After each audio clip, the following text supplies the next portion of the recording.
नमस्कार मित्रों, एक बार फिर से आप सभी का बहुत बहुत स्वागत, अभिनंदन।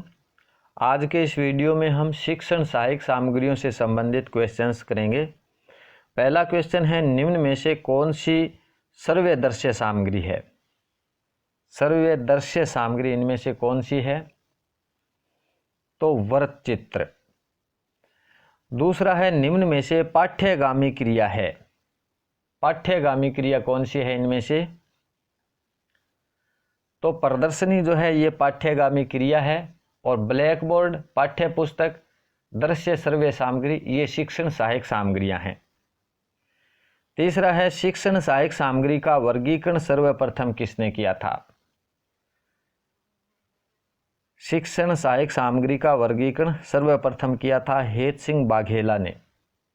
ठीक है, और इन्होंने निर्माण के आधार पर और प्रकृति के आधार पर दो प्रकार से इन्होंने वर्गीकरण किया था शिक्षण सहायक सामग्री का। चौथा है, निम्न में से कौन सी सर्वे सामग्री है? सर्वे सामग्री इनमें से कौन सी है? तो ग्रामोफोन। पांचवा, निम्न में से प्रभावशीलता के आधार पर भिन्न शिक्षण सहायक सामग्री कौन सी है? प्रभावशीलता के आधार पर ग्राफ जो है ये शिक्षण सहायक सामग्री में सबसे कम प्रभावशाली सामग्री है। ठीक है, जबकि चलचित्र, रंगमंच, सिनेमा ये अधिक प्रभावशाली शिक्षण सहायक सामग्रियां हैं। छठा है, निम्न में से किस प्रकार की सहायक सामग्री सबसे प्रभावी होगी? सबसे प्रभावी किस प्रकार की सहायक सामग्री होगी? तो स्वनिर्मित। ठीक है, स्वनिर्मित सहायक सामग्री अधिक प्रभावी होती है। अगर सहायक सामग्री स्वनिर्मित है तो बालकों पर अधिक सकारात्मक प्रभाव पड़ेगा। सातवां है, प्रदर्शित की जाने वाली सहायक सामग्री कक्षा कक्ष में प्रस्तुत करनी चाहिए। प्रदर्शित की जाने वाली सहायक सामग्री कक्षा कक्ष में प्रस्तुत करनी चाहिए। क्या कालांश शुरू होने से पहले ही, या फिर कालांश शुरू होने के साथ, या फिर प्रदर्शन के समय ही प्रस्तुत करनी चाहिए, या कभी भी प्रस्तुत कर सकते हैं?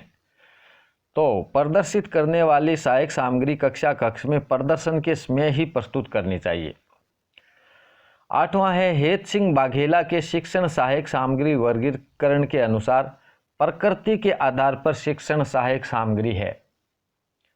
प्रकृति के आधार पर शिक्षण सहायक सामग्री कौन सी है? तो दृश्य सर्वे सामग्री। ठीक है, हेत सिंह बाघेला ने प्रकृति के आधार पर शिक्षण सहायक सामग्री को 3 भागों में वर्गीकृत किया: सर्वे सामग्री, दृश्य सामग्री और दृश्य सर्वे सामग्री। नौवां है, निर्माण के आधार पर सहायक सामग्री कठोर उपागम का उदाहरण है। कठोर उपागम का उदाहरण निर्माण के आधार पर तो प्रोजेक्टर। ठीक है, ऐसी सहायक सामग्री जिसके निर्माण एवं उपयोग में तकनीक की आवश्यकता होती है कठोर उपागम के अंतर्गत आती है। 10वां, निम्न में से मर्दुल उपागम नहीं है। मर्दुल उपागम इनमें से कौन सा नहीं है? तो OHP। ऐसी शिक्षण सामग्री जिसके निर्माण व उपयोग में तकनीक की आवश्यकता नहीं होती है मर्दुल उपागम के अंतर्गत आता है। उदाहरण स्वरूप ग्राफ, ग्लोब, ब्लैक बोर्ड। ठीक है। 11वां, निम्न में से प्रभावशीलता के आधार पर सबसे कम प्रभावशाली शिक्षण सहायक सामग्री कौन सी है?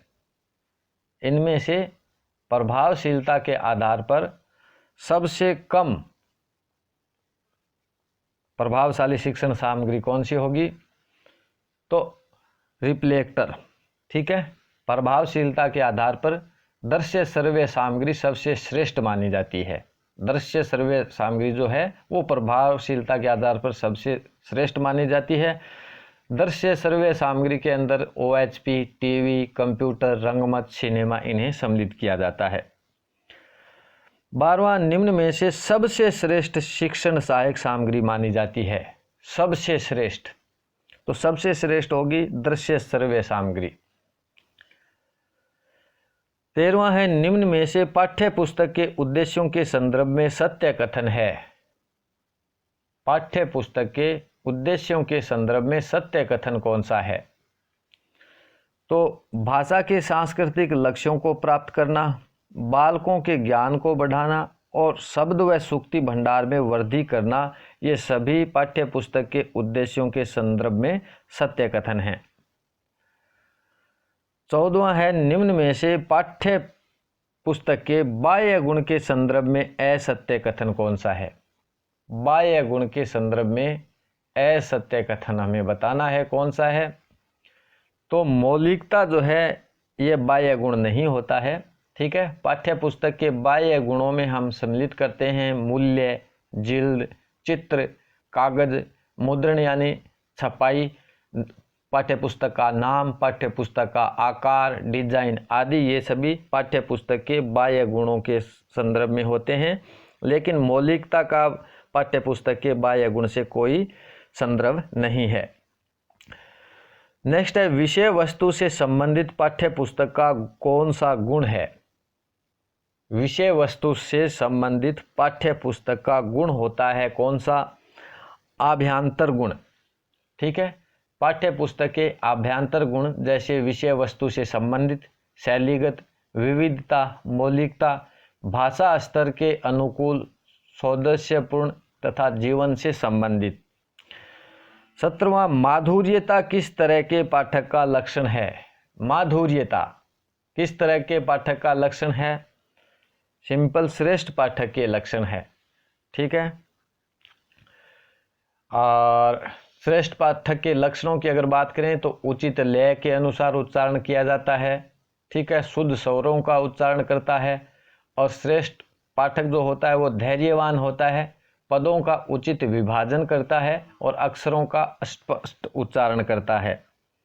17वां पुरातन काल में भारत में पाठ्य पुस्तक के लिए कौन सा शब्द प्रयुक्त किया जाता था? पुरातन काल में भारत में पाठ्य पुस्तक के लिए ग्रंथ शब्द का प्रयोग किया जाता था, ठीक है। ग्रंथ का, भारतवर्ष में पुरातन काल में पाठ्य पुस्तक के लिए ग्रंथ शब्द का प्रयोग होता था, जिसका अर्थ बांधना, गूंथना या नियमित करना था। 18वां बुक शब्द की उत्पत्ति किस भाषा से हुई है? बुक शब्द की उत्पत्ति जर्मन भाषा से हुई है, ठीक है। और उत्पत्ति जर्मन भाषा के बीक शब्द से हुई है। जर्मन भाषा का जो बीक शब्द है, इससे बुक शब्द की उत्पत्ति हुई है, जिसका अर्थ होता है वृक्ष। तो धन्यवाद दोस्तों, जल्दी ही मिलेंगे नेक्स्ट वीडियो में, तब तक के लिए नमस्कार।